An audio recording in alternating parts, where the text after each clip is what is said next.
A couple of years ago, I won a grant to study interfaith dialogue in the Middle East. While we have many intercultural and cross-cultural works on communication, interfaith dialogue doesn't receive as much attention. Part of my research proposal was to work with a local folklorist who collected stories that people often told about other religious groups. These tales would fall under the rubric of urban legends, atrocity stories, and folk devil narratives.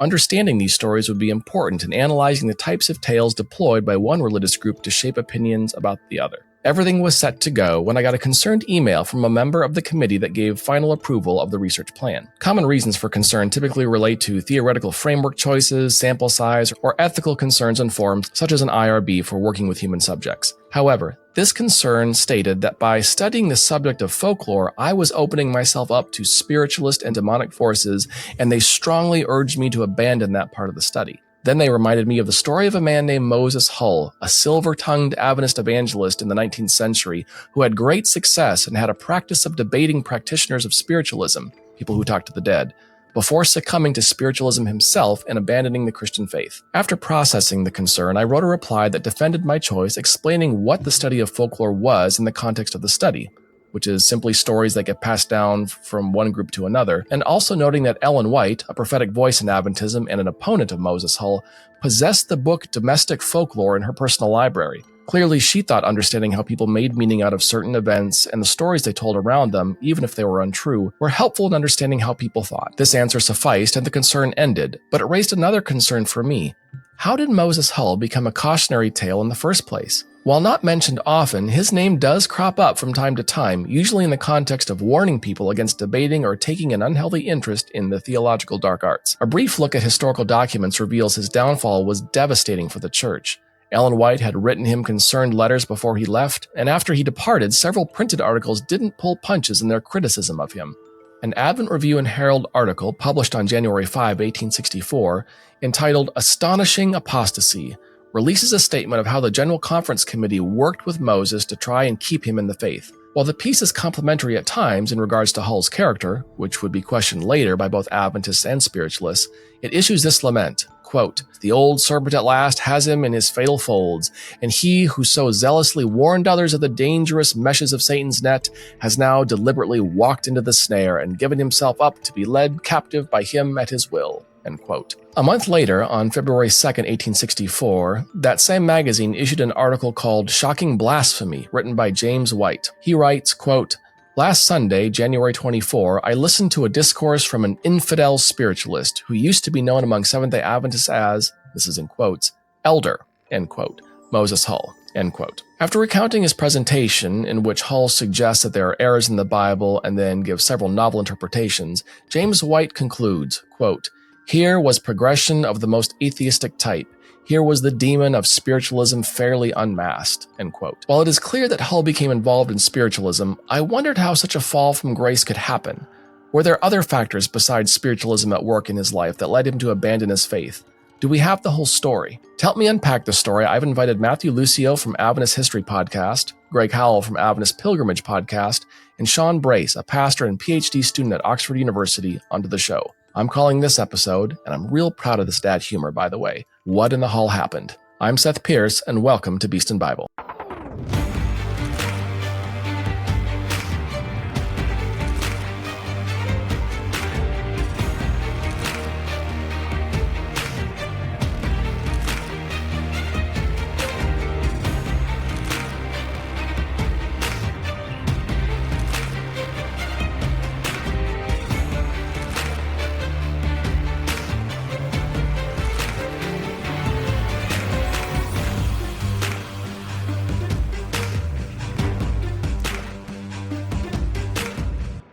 Thank you guys so much for coming on Beast and Bible. You bet. It's good to be here. Always a pleasure. All right, so where did you all first encounter the name Moses Hull? Maybe Matthew, we'll start with you. It was probably in college, but I don't remember Adventist history from college. So I'm going to say I remember encountering Moses Hull when I was researching the first season of the Adventist History Podcast. I'm similar. I don't remember much about him in my Adventist history classes. I don't know if it was talked about or I just wasn't paying attention. It was probably more the latter, but he really came on my radar when I've been doing my doctoral research.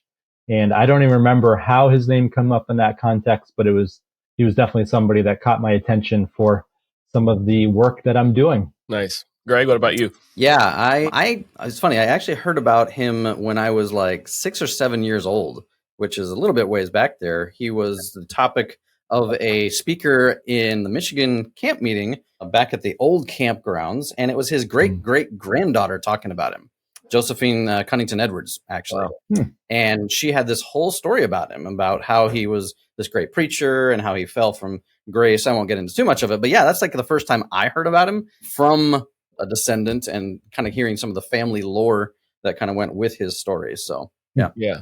Interesting. So as you're having these encounters, whether it's researching podcasts, doctoral research, or encountering a living relative, what was your initial impression of this figure from Adventist history? And how did others talk about him that you encountered? I didn't really think much of him because, I mean, he had like five years as an Adventist preacher. So he was there, right, at the kind of, I guess, the founding, like the formalizing of our organization as a church in the early 1860s. He was there. He was on the Michigan Conference Committee, and then he's gone. So it's kind of like as soon as I encountered him, you get about 5 years with him, and then he's on his way out. So to me, doing a podcast, I'm like, well, he's not a major figure here in the story that I'm trying to tell. So he went towards spiritualism, which is, I think, was kind of more modern or postmodern people. It's kind of weird. And then we just move on. Right. That's kind of how I approached him when I first encountered him. Well, for me, his whole story intersects with what I'm looking at in my doctoral dissertation regarding anti-creedalism.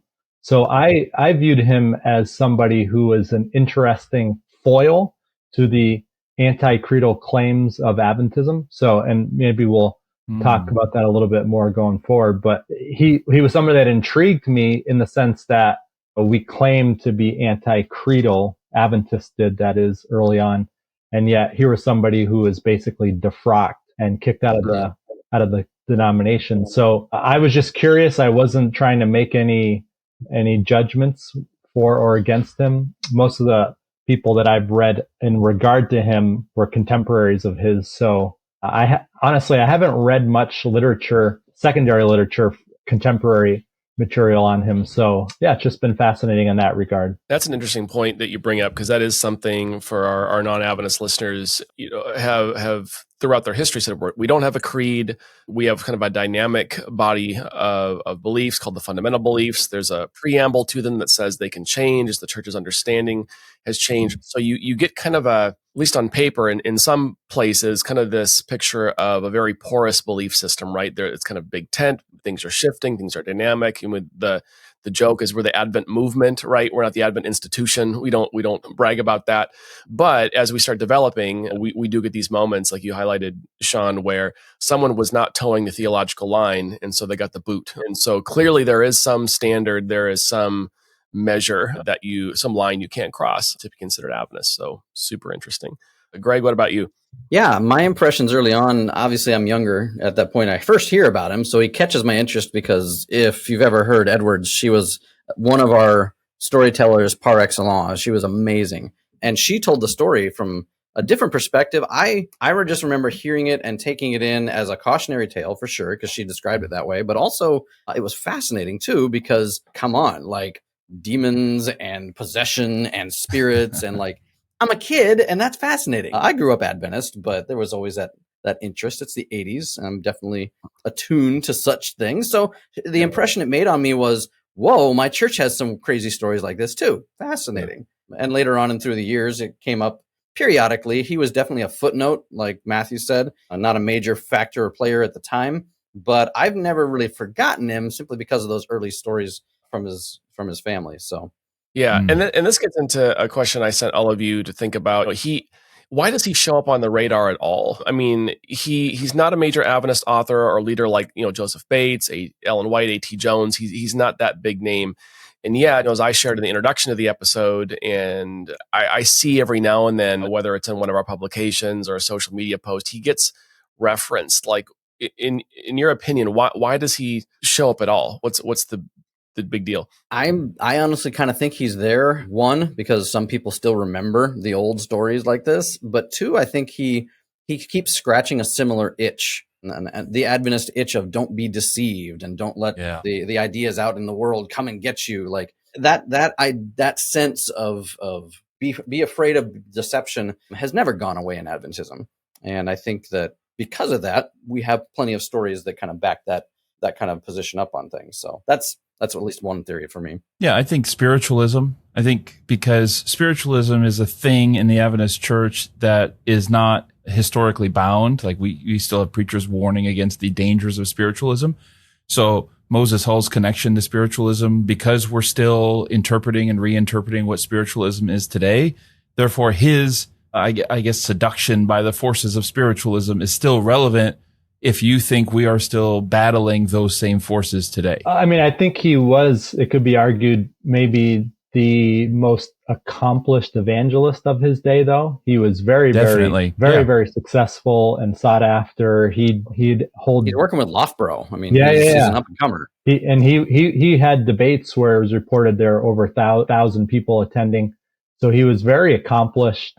So therefore, his fall was all the more heightened and notable. So I think that he even converted a spiritualist at his meetings. That's right. So yeah. Do you think though that people, Shawn, I'm not trying to take over Seth, but Shawn, do you think that people today, Adventist today, like remember him as an evangelist, or do you think, like, what is the thing that you think that people associate with him today? Because you're definitely right. He claimed that he baptized 3,000 people by his own hand in 5 years, which is insane. But I don't know how many people actually know that. I think they know the connection to spiritualism. Yeah, I just think that once a story starts, like in the early days of Adventism, it grows legs, and it's kind of been passed down through the generations so that the significance of it continues to be significant for many people. Now, whether or not they know all of the history or the story, it's been kind of passed down through the years and generations. So, yeah. I mean, his outing, his defrocking, so to speak, was very, very public as well. And his own slide into spiritualism was very, very public. It was published in the Review. You know, his own admission, he talked about how he was kind of outgrowing Adventism. And he goes through this very heart-wrenching account of his own journey away. And then he attempted to kind of stop himself in his tracks, but then he, of course, didn't fully stop going down that road. So it was kind of a public, maybe, I don't know if it was more or less, but it was kind of a public episode that garnered a lot of attention within the Adventist presses, so to speak. Yeah. So kind of a macro picture of his life, simplifying, is you have this guy who's this silver-tongued evangelist, up and coming, kind of an early influencer in Adventism, gets a following, well known. And then, Shawn, as you mentioned, we have the story that gets told where we know that he fell into spiritualism. He was seduced by the dark side of the force, right? He falls into spiritualism, becomes kind of an occult Sith Lord, and now it's a cautionary tale, right? Where we don't. But is that all there is to the story? Or is there more to it? And I'm sort of, this is a leading question, but when you start looking at his life, you realize there's a lot more. Spiritualism is a part of it, but there's a lot more going on in his personal life. And maybe we can talk a little bit about that, and whoever wants to jump in. One of the things that stood out to me that was surprising at first, because like I said, my first connection to the story is through this great storyteller and her families. But when you start to read his stuff, or when you start to read his biography after his death that was published by his brother, they paint a very interestingly different picture than the Adventists talked about him. He's not a cautionary tale, he's a hero. And you would expect that, right? I mean, obviously both him and his brother are spiritualist lecturers, authors. This is their side of the fence at this point. But he's not the typical spiritualist. In fact, he's out there debating with other spiritualists like W.F. Jameson, big spiritualist lecturer, and does not agree. And Jameson's not keen on him for a while. They have this huge argument because, and here's what was interesting to me, he is coming into spiritualism with a very strong Adventist flavor. Mm-hmm. Because to him, the spirits, the seance, the all of the communication with the dead throughout biblical history and human history are tapping into the same source. And so for him, he's looking at his Adventism and saying, Ellen White is a medium. She is communicating with the spirits. The prophets of the Bible are communicating with the spirits. Daniel is seeing prophecies because he's connected with the spirits. He's interpreting biblical history and saying, we are not looking at a different phenomenon. We are not on opposite sides. Christianity, unwittingly, is following the same path. And so he's actually attempting to kind of bring things together, putting biblical veneer onto spiritualist ideas. Right. And it doesn't make either camp super comfortable from what I can tell. So that to me was one of the things that is definitely kind of stood out as a unique factor that he's bringing to the picture. Yeah, I've read some contemporary spiritualist scholars, like practicing spiritualists. I've read some dissertations, and it's really interesting and challenging how they will reframe the ministry of Jesus as he's a spirit medium. And so, which is, I think the first time I encountered that as a Christian, it was pretty shocking because I'm like, what? Like, well, how are you doing this? But I think it's important to realize that how spiritualists don't see themselves as removed from, or not all anyway, see themselves as removed from sort of biblical Christianity. They're just like, oh yeah, that's what was going on. I think he calls himself a more true Christian. Interesting. Yeah, I think Greg's point is really important in that there is a tendency to like objectify or vilify certain movements. And I think that was part of the problem, is that at one point in the biography, his brother talks about how Moses kind of believed that all spiritualists were immoral. And so when he encounters moral spiritualists, it's very challenging for him. And so the tendency to kind of objectify our opponents and other people, I think, undermines the very agenda we have. It makes people more likely to go into exploration of those ideas rather than less likely. I'm sure we can talk more about that. But at the same time, again, both Moses and his brother Daniel talk about how basically they were trying to put spiritualism on a biblical foundation. So it's an interesting how that sort of biblicism in some ways opened the door to the spiritualist agenda. They go so far as to say, if the Bible's not true, then spiritualism is not true. And vice versa. So it's just interesting the very complicated nature of his journey. Yeah. One thing so many things that I would love to comment on. This podcast, a lot of what we look at is obviously the monstrous in religion and pop culture. And I think what you highlighted there, Shawn, the idea that we sort of demonize, monstrify our opponents and we paint caricatures of them. And then when we actually have an encounter, realize, oh, they don't believe that, or that's not who I thought they were. And we use monstrous labels to demarcate, this is normal, this is not normal, that's them, this is us. And it's not that there aren't real differences and not important differences that we disagree on, but I think we have to be super careful not to misrepresent the other side, because as you pointed out, when you have an encounter and realize that, no, this is part of maybe a Christian narrative, or my Christian community has told me a narrative about a certain group of people, and now it's not true, that can backfire really easily. I had a friend of mine, I remember a barista friend who was in the neo-Calvinist movement sort of in the early 2000s, and Rob Bell's book Love Wins came out and was completely blown away by that. And their response wasn't, oh, wow, I've got this great picture of God who doesn't torture people forever. It was, what else has the church lied about? And so yeah, it's really important that when we talk about these things, whether it's spiritualism or whether it's some other religious belief, that we use correct terminology and we don't fall into caricaturing people. Well, I think if I may say, it's just, to me, taking a step back, like the question of how spiritualism arose in the mid 19th century to begin with, like what were the circumstances that led to the popularity of spiritualism? And it's interesting, it was most popular initially in the northeastern United States. And so what was it that what were the factors and ingredients that not only contributed to Moses Hall's journey into it, but just in general, why the phenomenon? I know that's probably a bigger question, but it's one that strikes me as very interesting, because that would give us a lot of insight into these questions we're asking. Yeah, and we can certainly talk about it. I know one of the factors, whenever there's a spike in interest, it's coming usually after like the war, Civil War, World War I. So there's a lot of death and there's a lot of questions. And also you've got advances in communication technology like the telegraph, which now we can send messages over time and space and it's invisible. So why couldn't this? And as you guys know, the spiritualist community kind of rallies around that and says, we are scientific. So we have science now to back up this idea. We're not just believing in superstitions. And so it's a really unique appropriation of metaphors from communication tech that's popular. But yeah, please, let's talk a little bit about the background.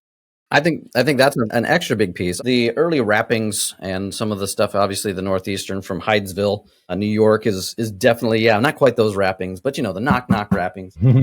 They're hitting a moment, and it looks to me, if I'm interpreting it a little bit this way, that the general populace has a sense of science is going to overtake faith. You've got the rise of evolution in the 1840s, and you've got these various scientific emphases on restructuring education and these reform movements that are pushing a technological innovation, but also a philosophical one. And as much as we always focus on the Christians, we're kind of pushing back against the rising tide of atheistic science. You've also got those who are looking at both sides and saying, science has a point, Christians have a point, but maybe in the middle, we have this untapped and unknown spirit world that we can scientifically examine, but still maintains its ethereal otherness that our faith used to kind of factor. And I just wonder if that's partly just people's reaction to having to juggle this speed of innovation and scientific thinking and philosophy. And some of them just veer off into, well, I don't think all the Christians got it right, and the atheists may not have it right. But boy, these guys are talking to people. My grandma, she's if she was out there still, I could get on with that. That's amazing. I don't know. It's hard to know the psychological zeitgeist of any cultural time. But there's some factors there that definitely seem to all be happening at the same time to push it. I think spiritualism is a very diverse, movement. Right. It's not just this one thing. And it's, I don't know, if we can kind of adapt anachronistically a modern phrase to back then, it's kind of like, this is what your spiritual but not religious group is in the 1800s, right? Some of them are post-Christian, some of them are non-Christian entirely, right? Like this is what this looks like. I know we kind of have this perception that everybody went to church from the time of Jesus until like World War II, but it's not the case. And so, yes, they're trying to interact with technology. They're trying to interact with philosophy. They're trying to interact with in good faith with the world that they live in. But I think it's important to understand, A, that Adventists were not the only ones who had a suspicion of spiritualism or saw it as a threat. And B, that Adventism had an especially, violent is too strong of a word, but like just a very visceral, strong, it wasn't just like, yeah, we disagree with our brothers and sisters over there. It was spiritualism is straight up of the devil, right? This is because of our belief in the state of the dead and other things. And maybe there was a little bit of interest there from the early days of trying to separate Ellen White's gift from what spiritualists said that they were doing, right? She's receiving visions. That's an authentic biblical thing. She's not just communicating with the dead, right? We're more energetic about making sure we keep separate the spiritual gift from spiritualism. And so there's a little extra motivation for Adventists there.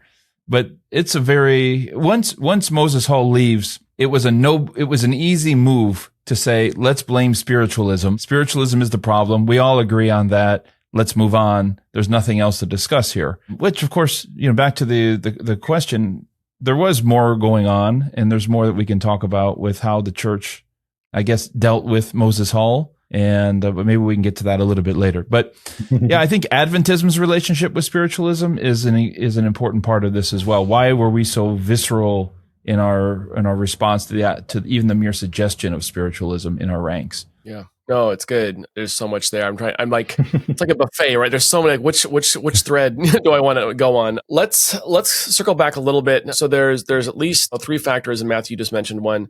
One is how the church dealt with him publicly. And there you can read, there's an Adventist review where basically they kind of give this open examination in which what's like, it's not funny, but I laughed when I read it. They basically say, yes, we've sat down with him and he's a man of integrity. And he agreed that we differ here and it's good. And then they pivot like, this man's basically a piece of trash and the devil. Like they really pivot to like just in print. I'm like, I don't know that was a helpful thing to do. And then the typesetter changed between that part of the article. Yeah. Like they completely shifts and is so aggressive. And I'm like, was that necessary to sort of slander the man? But the other things too, is he has this penchant for debate, and Ellen White tells him, like, bro, you got to stop doing that. You got to quit like picking fights with people. Yeah. And that's sort of an Adventist thing too, from the early days, like where the evangelist rides into town and let's have a debate. Let's pitch a tent. Let's talk theology. So you have this penchant for debate. And the other thing, his marriage was kind of a mess too. So whatever order you want to talk about those things in, maybe let's start with his marriage, because that comes up in various sources that it was not well in the House of Hull. It didn't last much longer beyond his journey in Adventism. And then he has this kind of like spiritual marriage almost type thing subsequently with a lady named Maddie Sawyer. And he has a whole episode in New Jersey where he's kind of like put on trial for it. But yeah, there was definitely some underlying interrelational challenges there.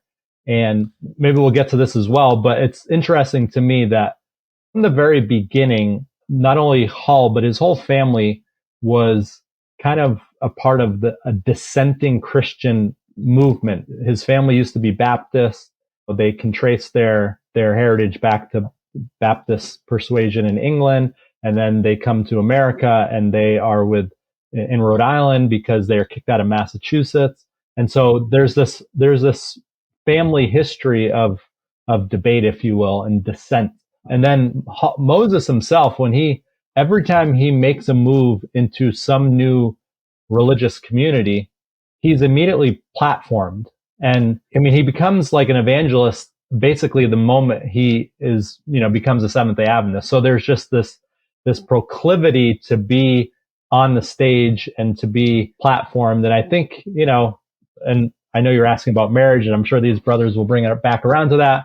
But I just am fascinated, and I think there's lessons to be learned there when it comes to platforming people and giving them a stage maybe before their spiritual maturity warrants. So anyway. Yeah. No, that's really important. I think even in contemporary Christianity, and I know in Adventism, whenever anyone, not just your regular new convert comes in on a meeting, camp meeting or something, or an evangelistic series, but especially if they have any sort of celebrity attached to them, immediately we put them on stage, we blast them on social media, and we are kind of exploitive with it. Look at what God has done through our church and our meetings, throw them on stage, instead of giving someone sort of space to mature into a platform. And we see this through the satanic panic of the 80s too. You have people who are very vulnerable. I'm thinking of the book Michelle Remembers, which kind of kicks off the whole, it's like that's the ignition that gets things going. But you've got someone who's very vulnerable, who's traumatized, mental health issues, and somebody puts them on a platform and blows up this testimony about how they escaped all these horrible things, and it implodes and it goes real bad. So I think that's a really important point to look at. Yeah.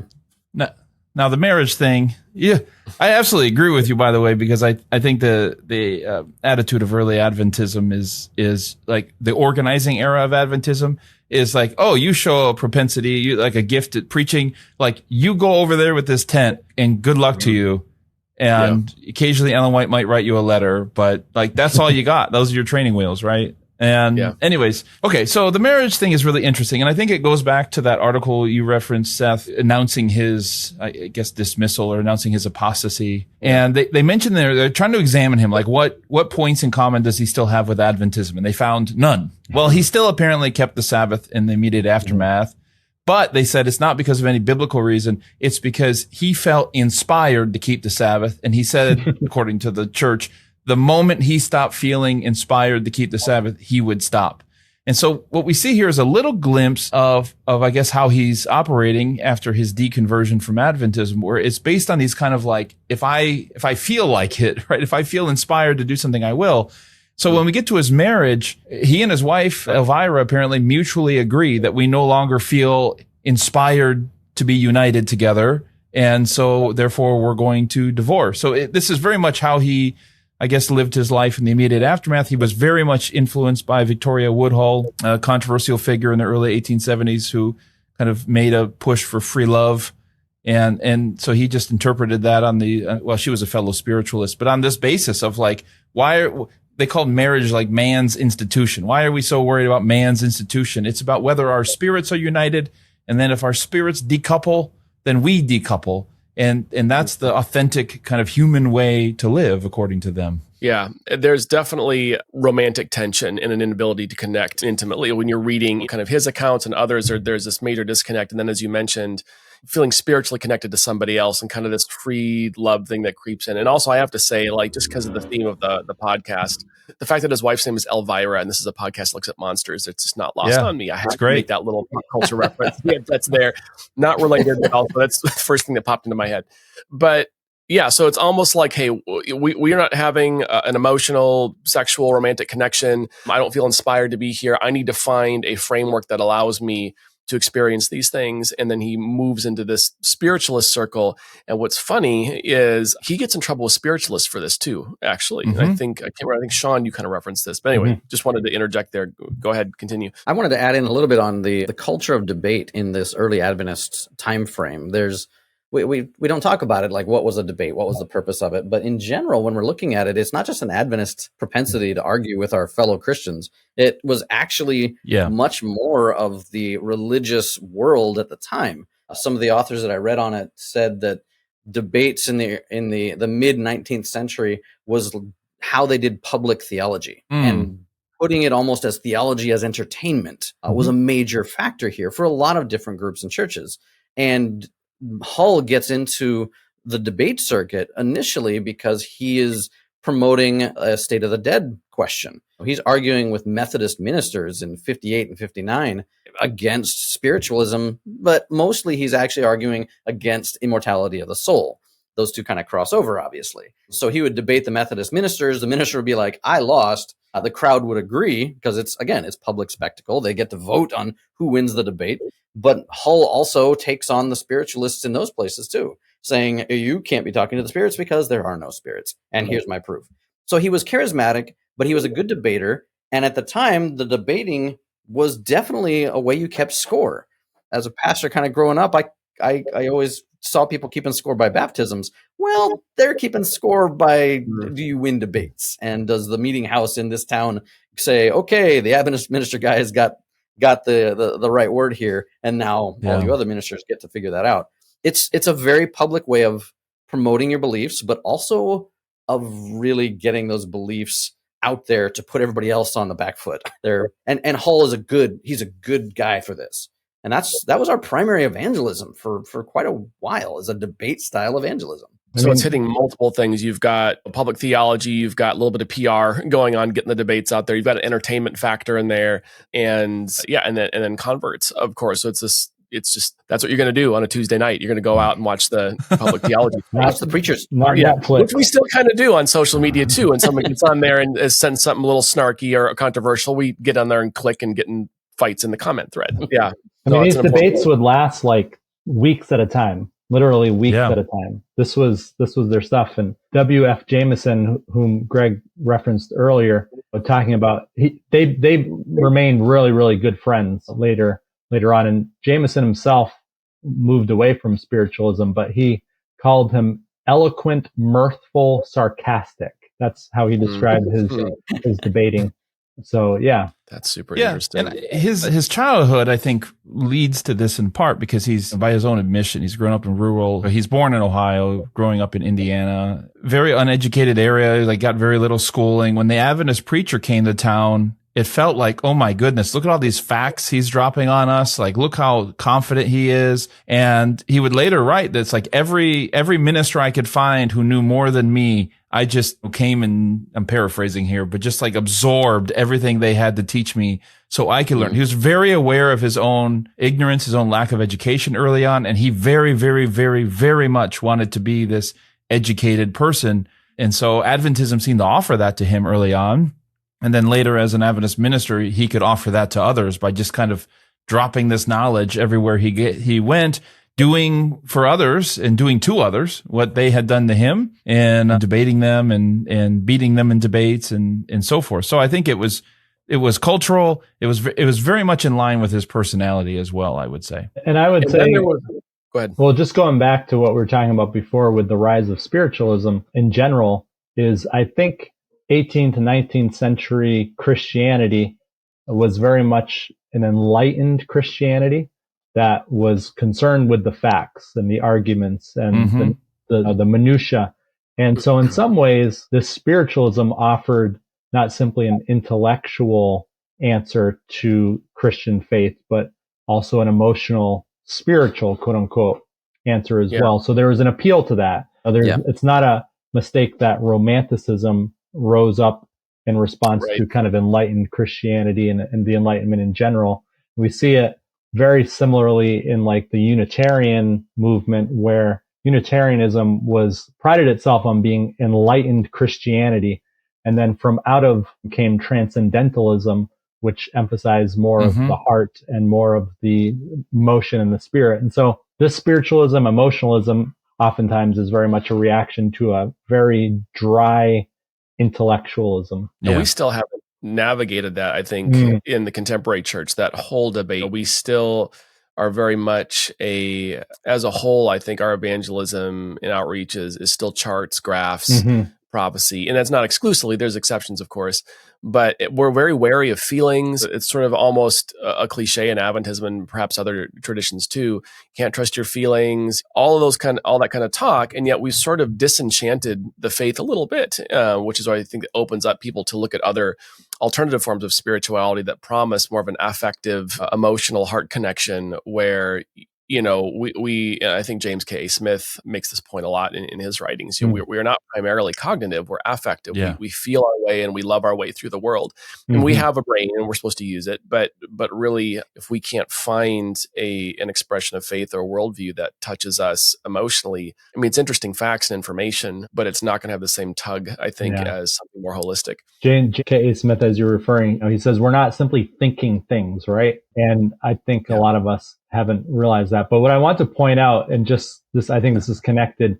Forgive me for going off on a tangent here, but in Daniel Hull's biography of Moses, he talks about how when Seventh-day Adventist evangelists would come into a town, he says, no matter what the name of the minister, he never varies the program or changes the order of the lecture. The same arguments are used, the same texts of scripture are quoted in the regular order, and the more illiterate lecturers use the same verbiage. So it's just, I don't want to cut too close to home here, but I wonder if the same could be said today. This was from 1859. The same arguments are made. The same texts are quoted. Anyway. I remember when I started pastoring there, they used to have evangelism. Literally, it was called Evangelism in a Box. And it was preset. And again, I don't fault the spirit behind it because obviously it's a template and tools when you haven't had the experience. But yeah, it's very formulaic, and that idea of having maybe more of a spirit-led, calling an audible in the moment or allowing your God-given personality and gifts to shape the style of the message or presentation. It's just very cookie cutter. And I think when you have a generation of creatives, it doesn't maybe resonate as much. I'm not saying it doesn't resonate with anybody, but this critique has been here for forever. Wagner, I found a great letter of Wagner's in 1903 back in the GC archives. It was his resignation letter as editor of The Present Truth back in the UK. And his biggest gripe was that the present day students and ministers coming out of the institutions, he said, are the least biblically literate groups of preachers I've ever seen because they don't know their Bibles. He's like, they can preach all these different verses at us. They can say all the right stuff. They can tell us why they're right with 25 different points.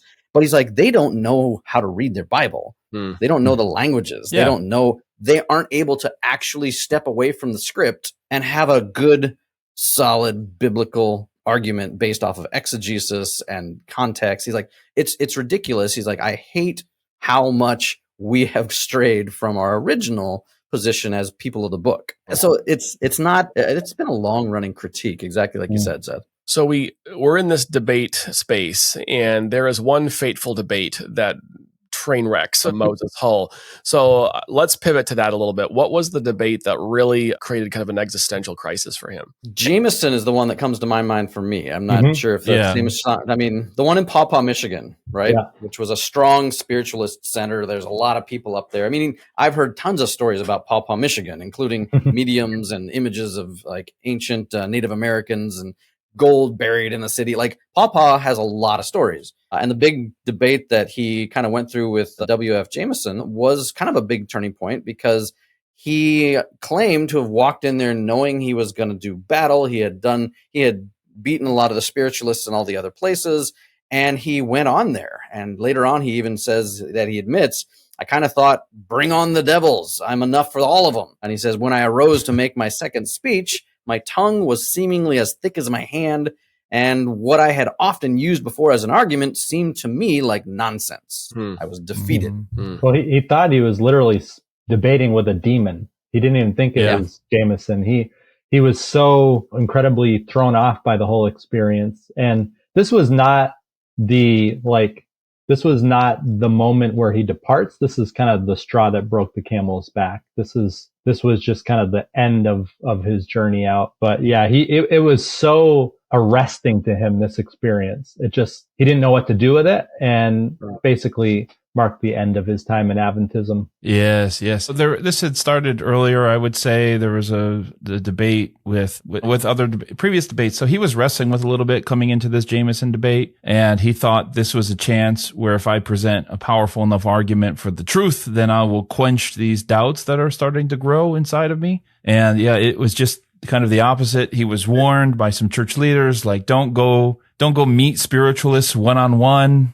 You want to be a part of a team, someone that can be praying for you and protect you spiritually. And he would later, there was rumors flying around after this debate that he had renounced the Adventist church. And so he took his pen and said, no, I didn't renounce the Adventist church. But he said, after the debate, I was left in a measure to fall under the power of the devil and the seducing charms of spiritualism. So he admit that he had crossed some kind of line, and he'd come under this power, the power of the devil, he said, for a brief amount of time there. And he said, I imagined that I was outgrowing my Advent clothes. That's the line. Yeah. I love that line. Jameson even says he believed he was mesmerized. Yeah. And again, his brother Daniel claims that it wasn't any argument that Jameson made. It was kind of his presence, his spirit, his personality. So again, whether or not it was actual argumentation, but they sent him after that to go on a preaching tour with J.M. Loughborough in Manchester, New Hampshire, trying to get him yoked up with the old Adventist veteran. And Loughborough, Loughborough later describes one night in Manchester, New Hampshire, he just preached his last sermon and said, basically, I'm out. That's it.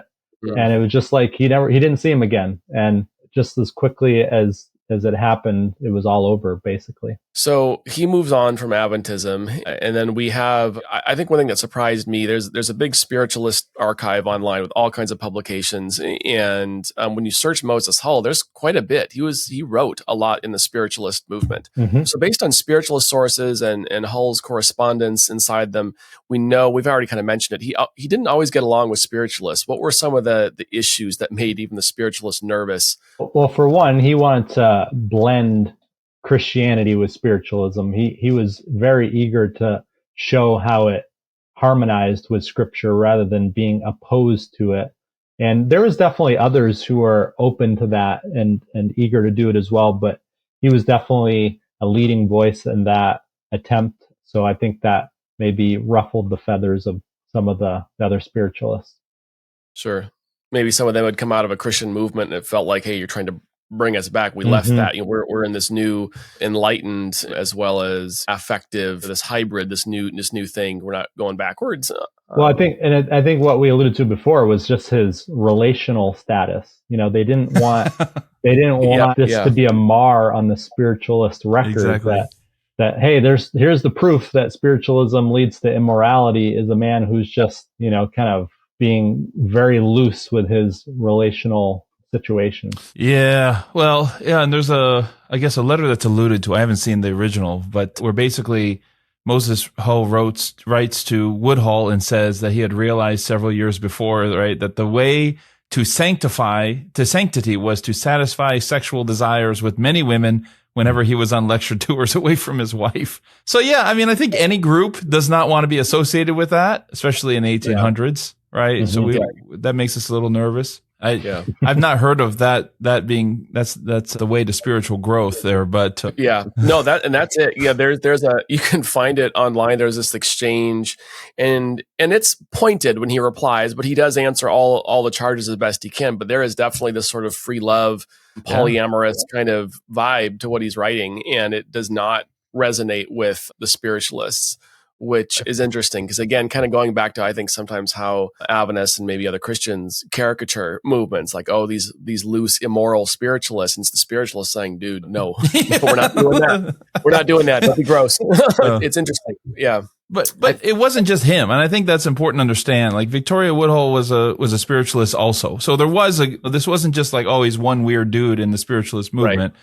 She was a very well-known and influential spiritualist, but obviously maybe the majority, I would say, did not agree with that. But it was a diverse movement of people. I mean, there was this whole time period, there's just so many diverging views on sexuality and practice, whether we're talking about the Oneida community, where it was just deliberately and intentionally focused on free love and spiritual marriage. So there's a lot. And then not to mention the Church of Jesus Christ of Latter-day Saints, of course. So it was a crazy mix of varied views on these matters. I found the family lore to be kind of interesting on this one, because the early stories that came down through that speaker at camp meeting, obviously she's speaking to children. She's not going to maybe mention all of the foibles of her great grandfather, right? But what's interesting to me was how she described his fall. She says, she talks about the debate with Jameson and this moment when he was really overwhelmed by all of it. But she said, and here's what was interesting, I haven't read this anywhere else, but it's just in the family account, the spiritualists felt like they couldn't beat him in a public debate, she said, but they would come to him multiple evenings offering him money, saying, come and preach for the spiritualists. They gave him $1,000 the first night, and he said no. They gave him $2 the next night. He said no. They gave him $5, and she says finally he gave in. And to her, as the family comes down, I'm always like, either they're painting things here, or he's far too bought into the belief system, right? And I'm not sure, is she speaking to the Adventist crowd and trying to say, oh, it was just because of money. It's not because he really believed this stuff. Because that's the embarrassment to the Adventist side, is that one of their own best debaters who could argue you into the ground has now been able to argue against you. And so you're preserving what he believed in and letting him kind of just go off because he's greedy. There's definitely two different views of how to handle his apostasy. Well, I think that's typical. We always intellectualize our own convictions and beliefs. And then when somebody comes to different beliefs, we always psychologize it. We always assume that there's no way they could have reached that point intellectually. So it must have been something else. Money, power, sex, whatever. Yeah, that's a good point. So looking at the contemporary landscape of Seventh-day Adventism, how has the story of Moses Hull contributed to Adventism's larger discussions and ongoing discussions on spiritualism? Because this is something, and we've touched on it, like this is it's built into Adventist eschatology. We see church administrators on social media for me, it feels like every week, but maybe I'm just looking for it. But it's enough to where there's warnings on spiritualism. It's always kind of circulating. So how has this particular tale contributed to our understanding and discussions?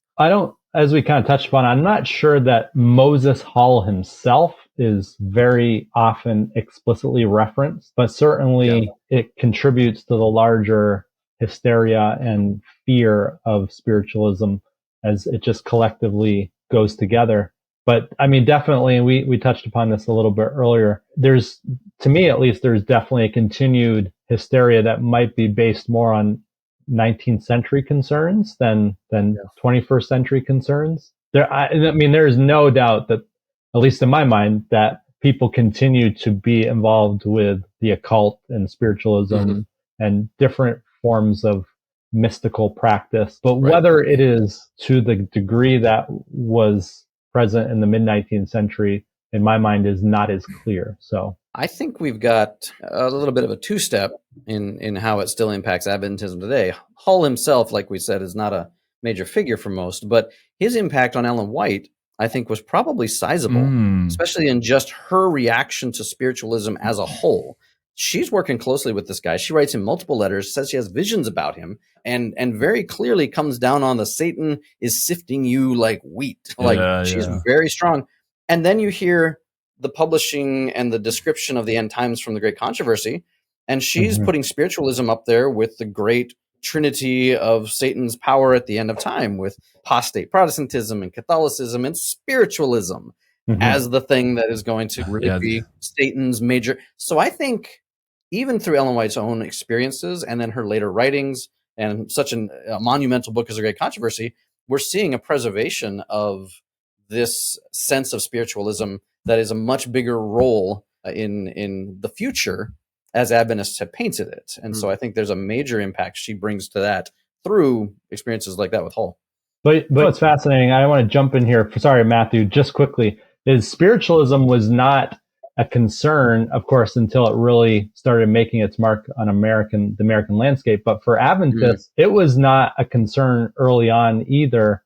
And the state of the dead was not considered like a present truth foundational idea until, at least from what I've read, until they saw how it can contribute to deception and how it could contribute and lead away from like Sabbatarianism, for example. Suddenly they're like, oh, this is a big problem, because if the spirits are speaking to people, then they could deceive them when it comes to the Sabbath. So in some ways, it all leads back to the Sabbath. Like spiritualism, yeah, it's bad, but not really a big concern.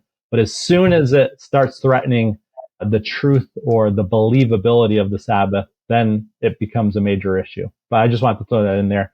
I know Matthew was gearing up. No, that's a great insight. I don't know what to add that you guys haven't already said. I think you guys nailed it. The only thing I would say is that I think for Adventists, like, that calculus changes over time, where we realize the reason why our fellow Protestants don't accept the Sabbath is largely because of Catholicism. So that's like part of that unholy trinity Greg was referencing here from Revelation. And the reason why they don't accept us and State of the Dead and things like that is because of spiritualism. And so it's like, we can have a pure Christianity if we can just remove these influences from our fellow Christians' lives, right? Like get the influence of Rome out of there, they'll accept the Sabbath. We get spiritualism out of the church, they'll accept the State of the Dead and things like that.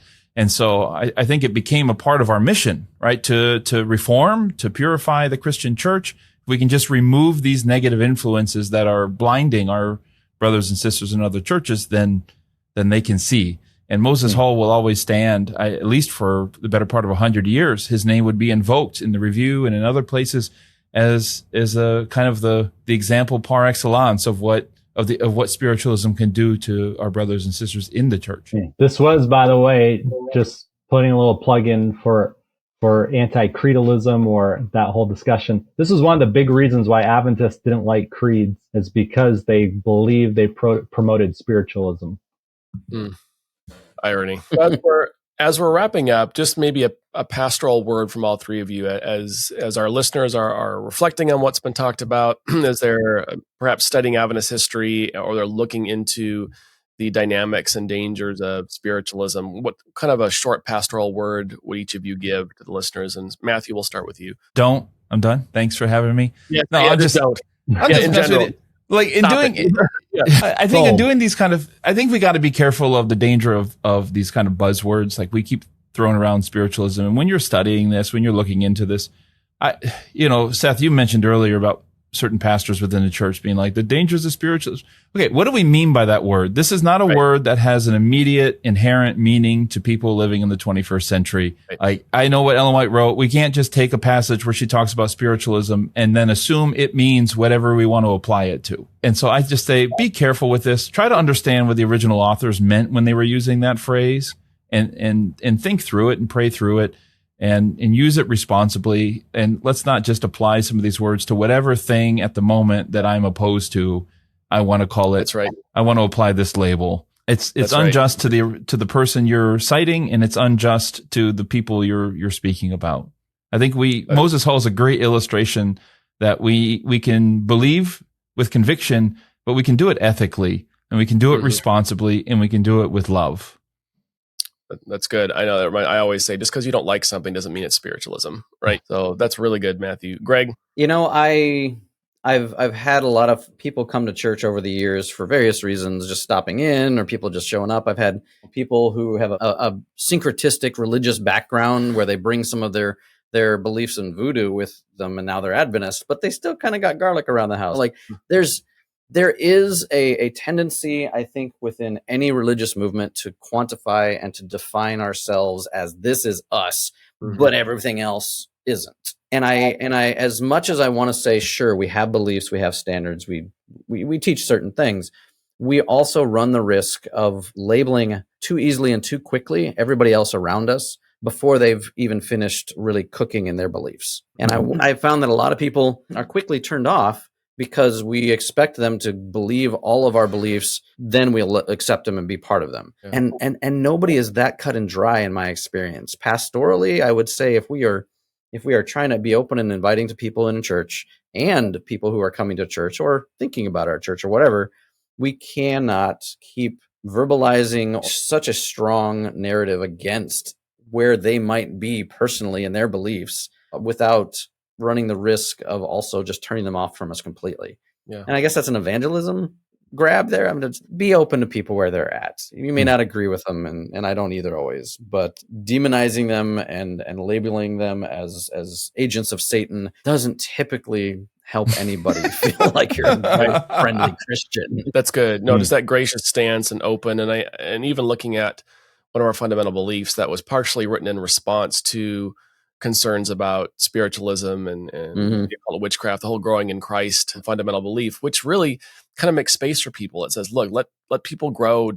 If someone comes into your community that doesn't believe the same way, or they don't have the same experience or the length of experience, don't freak out on them. Like we're all, and that goes back to, and this is maybe a nice segue into Shawn to wrap us up, is that creedalism, right? Like we certainly have beliefs and standards, but we're all growing and figuring this out. Don't be so eager to give people the boot, give them some space to explore. Shawn, kind of what would you suggest? Oh man, it's hard to add anything to what you all fine gentlemen have said, because I fully agree and endorse all of the things you said. Yeah, I just think coming close to people with a spirit of humility. The warning to Moses Howell was basically don't draw close to these spiritualists. And I see that advice, but I also wonder if he was not operating from a place of true humility, that he was coming from a place of pride. And so I think there's a fair warning, like be wise as a serpent, right? But at the same time, I think having a spirit of humility and a spirit of learning is appropriate. And we don't have it all figured out. And yes, there is deception in the world. There's reasons to be cautious. But as we go together, I think Matthew maybe alluded to this as well, going together in community as community. Now that's kind of one of the other parts of 19th century American Christianity, is this gross individualism, where it was just me and my own convictions. But as we learn together as community, I think there's safety there. And stop vilifying people, learn, have convictions, yes, but don't hold them in a way that is arrogant and full of pride and seeming like we have it all figured out. So for our listeners who want to further connect with you guys and your work, what's the best way? Matthew, where can people find you? Hey, Adventist History Project. We publish a few podcasts you may have heard of. Adventist History Podcast is one of them. Adventist Pilgrimage with Greg there, one of the co-hosts of that with Michael Campbell. And we have the Ellen White Podcast with Dr. Judd Late. You can find all of those alongside the one you're listening to right now, wherever fine podcasts are found. Cool. Awesome. Greg, how about you? I was going to say I'm in part of the Adventist History Network. Yep. I got my thing there. But if you're academically minded and you wanted to read something, I have a dissertation or something up online that just went live this last month. So it's called The Spectrum of Adventist Hermeneutics. So if you care enough to even think about that title long enough, maybe check it out. Cool. Nice. Shawn, what about you?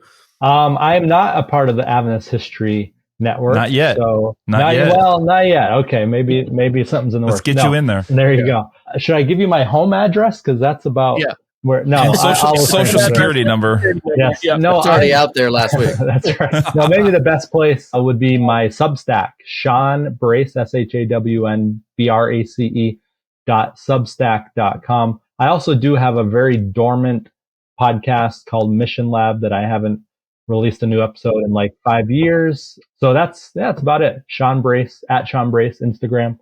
But yeah, that's it. Very cool. Thank you guys so much. This has been awesome. Thanks, man. Thank you, Seth. In the Malleus Maleficarum, the witch hunter's manual of the 15th century, the text expresses a concern about a rise in witchcraft and demonic activity based on the passage Revelation 12:12.